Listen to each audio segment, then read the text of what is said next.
Hello and welcome to another piece of more speculative Gran Turismo content, not necessarily even just related to GT7, but in the current time frame, if something like this were to happen, it would of course be in GT7. Now, like the last video, which was much more of just a bit of fun speculation as stated at the time, which incidentally it was very funny to see other outlets following on from, who clearly follow this channel, which I find hilarious, but aside from that, this is a similar kind of situation. This is not by any means something which I'm confirming or even predicting. This is just a fun potential discussion piece of something which definitely should happen and possibly could happen, but probably won't happen. So this was brought to my attention by a few folks over at the Discord for the channel, most notably Ness and Maverick, who many of you will of course know. But the thing in question is that a guy named Phil Frank, who designed one of my favourite cars ever, the Saleen S7, who also incidentally designed a car which many old-school Gran Turismo players still know and love, the Nike One 2022, recently posted a number of kind of commemorative, updated designs of the car. Not updated in terms of the shape of the car itself, but in terms of the quality of the renderings, compared to, of course, the graphics of Gran Turismo 4 back in around 2004-ish.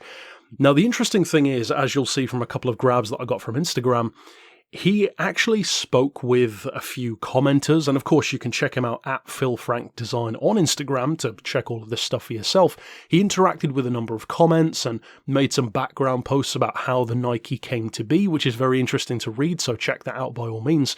But he actually answered a specific question, and this probably came up more than once, I should think, asking him, is he working with Polyphony? Does he have contact with them? Could this car come back in some form?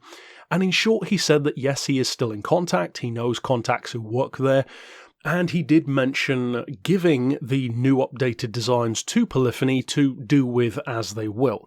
Now, we can notice a couple of interesting things just on the surface of this, without even getting into predictions, which are fun to talk about.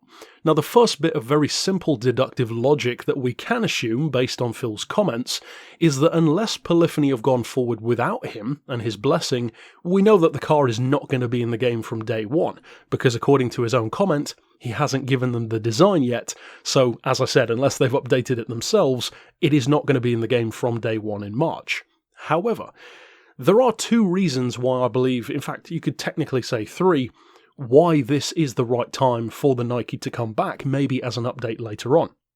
And those three reasons are, of course, number one, being that the car itself is called the Nike One 2022, so there is literally no better year to bring it back, and I think, kind of ironically, bringing it back after the game is released as maybe even a standalone update would be a more fun idea than having it in the game from day one. Because I think having it in the game from day one would be cool, but it would very quickly get overlooked as people start to play with other vehicles, because it's a niched car. It's kind of one of the original Group X style machines. However, if you brought it back in an update, it would have more pomp and ceremony to it and really give the car that kind of 5 minutes of fame spotlight of returning that it really deserves. The second thing is, well, Gran Turismo and Polyphony are still pursuing the Vision GT program. Of course, most recently we saw the Porsche Vision GT released. And even though you could technically say that the program got started with the GT by Citroën, really it was the Nike One that kind of started that idea of having a fictionalized car just made for the game. It wasn't called the Vision GT back then, but this kind of was the first one back in Gran Turismo 4. The third thing is that this car just is so popular with the community. It's a beloved car, and it's kind of interesting to me because it seems to have gained that popularity really in the past couple of years. More so in the past year, I've seen more chatter about the Nike car than any time before that. I'm sure it had its fans, but I don't recall seeing the fan fervour that we have now for it, and I think part of that is probably because of Phil posting this stuff and talking about it again. It's brought it back to people's minds, and the nostalgia is there. So, as I said at the start of the video, this is one of those occasions where it definitely should come back, especially this year with Gran Turismo 7 coming out as well. It's a prime time for it.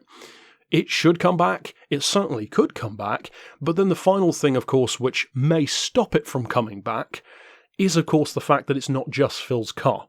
It has Nike associated with it, so you would have at least some element of licensing talks in there as well in order to get the car in the game. But either way, as I said, can it happen? Sure. Should it happen? Definitely. Will it happen?